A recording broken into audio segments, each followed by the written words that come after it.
Hello, my name is Tuesday Barnes, and this is my submission for my capstone.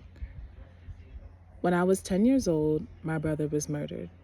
That trauma rippled through our family, and it awakened in me a profound awareness of how personal and community trauma shape mental health, especially in marginalized communities. That experience inspired me to act.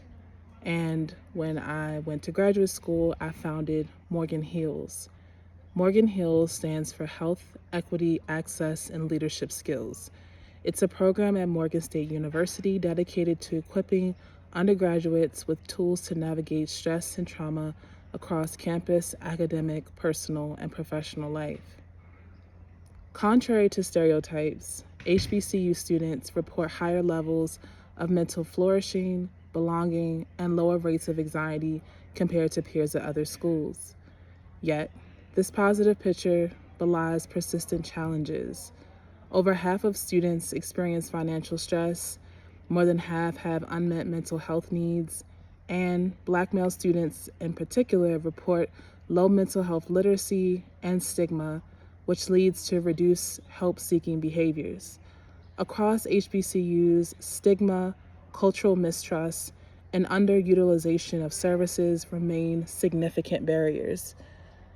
These findings highlight that both there are strengths and gaps, that at HBCUs there are nurturing environments that definitely help students elevate, but they also can leave many students without their needed support.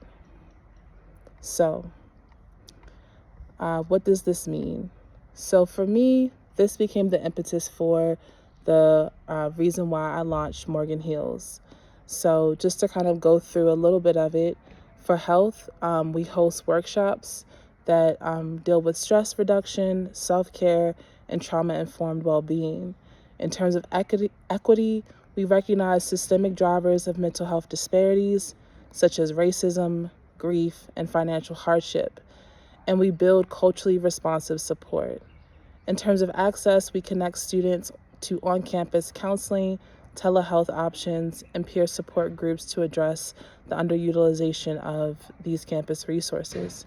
For leadership skills, we believe that students should take an active role in their journey, and one of the ways that they can do this is by being a mental health ambassador, where they are able to facilitate and empower themselves as well as their peers.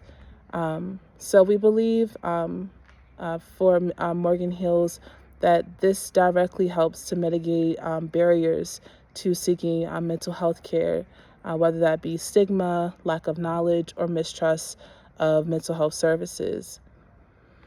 So in terms of looking forward, I aim to expand the partnerships that I've built with Morgan Hills to partnerships with the counseling and academic services on campus to form a holistic support network. I also would like to collect data on the program outcomes to refine some of the interventions that we've had with kind of like what are best practices.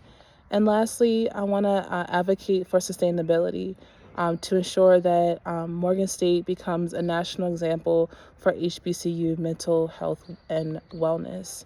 So, with all this being said, my brother's loss taught me that trauma doesn't just vanish. It can shape our futures. For Black students, trauma is often collective, born of personal loss, systemic inequity, and under-resourced environments. But through programs like Morgan Heals, we can transform pain into resilience. By centering equity, access, and leadership, we empower students to not only survive, but to thrive. If you're at an HBCU or care about mental health equity, join us. Build peer support networks, start mental health ambassadors, create more care encounters. Because when institutions acknowledge trauma, prioritize culturally responsive care, and trust students to lead, we do more than heal. We redefine what well-being looks like for marginalized communities. Thank you, and I hope you have a wonderful rest of your day.